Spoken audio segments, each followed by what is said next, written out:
Hey, what's up guys, it's Disturbed, and today I'm going to be showing you guys the best method for initially gearing up when playing with a group in the Division for patch 1.5. Now before I get into it, I just want to mention that I am still offering farming services, so if you're looking to get like a really badass PvP build and wreck some Christmas noobs or just melt through NPCs or whatever the case may be, but you're just too busy with the holidays and whatnot, feel free to email me at disturbedmods@gmail.com and I'd be more than happy to help you out with that. But with that out of the way, let's get right into the video, guys. So I'm sure many of you guys have seen the farming video that I posted almost a month ago, right 1.5 came out, where I basically explained that farming Clear Sky in challenge mode will give you more loot per hour than pretty much any other farm in the entire game. And this is still true, and theoretically speaking, Clear Sky is still the best method. But a lot of people pointed out to me that it's just extremely difficult if you don't have like a lot of gear or you're matchmaking with randoms or something like that.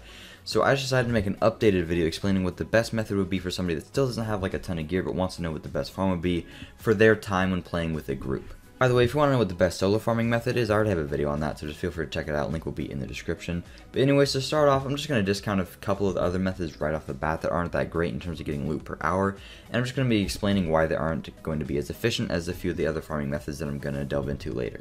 One way to farm is by doing the random world bosses around the map, but I found that that can be extremely boring and also give you only like minimal amounts of loot, not a lot, and close to no Phoenix credits, so that's definitely not going to be one of the best group farming methods. But if you're playing solo or something, or you have like absolutely no gear whatsoever, then doing this is an extremely easy alternative.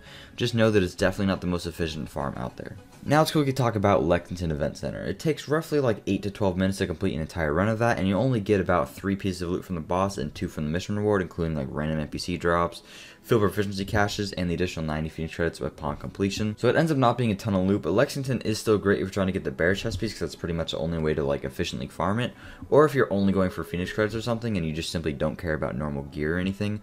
But there are a bunch of other methods that are much more productive in terms of how much raw loot you'll be getting per hour, and with Lexington you only get like 5 pieces per run, which could take like 8 to 12 minutes or something, so it's just not worth your time. So unless you need like a Barrett chest, I'd definitely not recommend running Lexington. Alright, so with those two out of the way, let's go over what the best methods are. Firstly, every single week you want to make sure that you get the weekly HVTs done, specifically the expensive ones. These give you a living crap load of loot and also a pretty good amount of Phoenix credits as well. The only problem is that collecting intel can take you a bit of time, and you are only limited to a few that are actually worth running per week.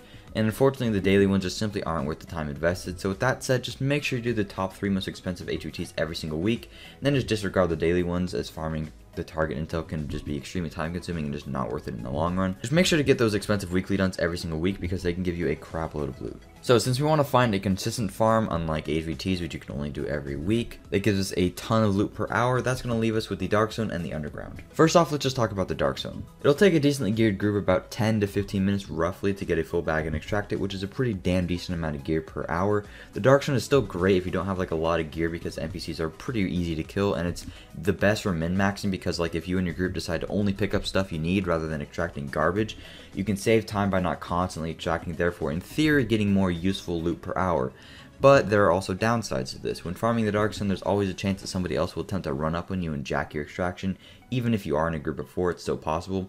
And it's also a possibility that there are other people that you're competing against when it comes to killing bosses and everything, so that could also put a burden on your time or your loot per hour, and end up being just an extremely annoying nuisance from time to time. Another thing worth mentioning is that when farming the Dark Zone, you're not going to get a lot of Phoenix credits. Only Phoenix credits you can get is usually like the 5 to 7 that you would be getting from the boss drops, but if you want Phoenix credits, Underground is definitely going to be giving you way more of those. But again, the Dark Zone still gives tons of loot per hour, and is, in my opinion, significantly easier than Underground would be if you're in a group with undergeared people. But again, there is always a chance of people running up and killing you, so if you don't have a lot of gear, that could be an issue. So moving on to the Underground, it takes roughly 15 to 20 minutes to finish a full 3-phase 3 directive mission, which will end up giving you about 15 pieces of loot in total from the 3 bosses and the 3 boxes that you open up at the end of each phase, along with 1 proficiency cache, random NPC drops, and additional 75 Phoenix credits if you have the 3 directives on. So if you add the proficiency cache and the random NPC drops, that'll give you around 18 to 20 pieces of loot in total when you do 3 phases. You can also put on more directives if you want to get more Phoenix credits, but I think Mad Skills and Special Forces is just way too damn annoying to put on just for the little bit of like 15 or 20 Phoenix credits extra that it gives you,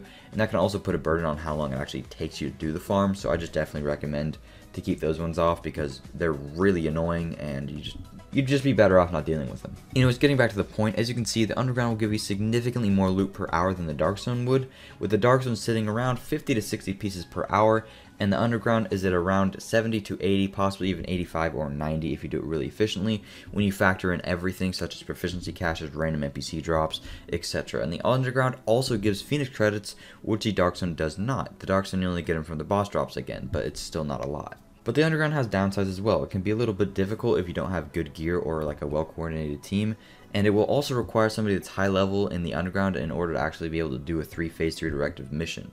So you want to keep that in mind. But with all that said, it's really a toss-up between the two farms, and it just depends on the group. Personally, I definitely suggest underground more for those who are still just getting geared up, as you won't have the chance of getting all your loot stolen, and it's not super difficult to the point of no completion if you don't have a lot of gear. It's not super hard, you just have to play strategically. And you also have a decent amount of fun doing it, as long as you don't put on those like extremely annoying directives. So I mean, it's a pretty decent farm. You also get more loot and more Phoenix credits than you would doing the Dark Zone, so that's also a plus. But if you're not worried about other players or Phoenix credits, or you possibly just absolutely hate the underground, or maybe you don't even own the DLC, the Dark Zone is still a great option for you. But when adding it all up, per hour the underground gives you up to 80 pieces of loot and roughly 350 Phoenix credits per hour, which is still a fantastic farm. So yeah guys, I hope that this provided some insight for you guys so you know what to farm.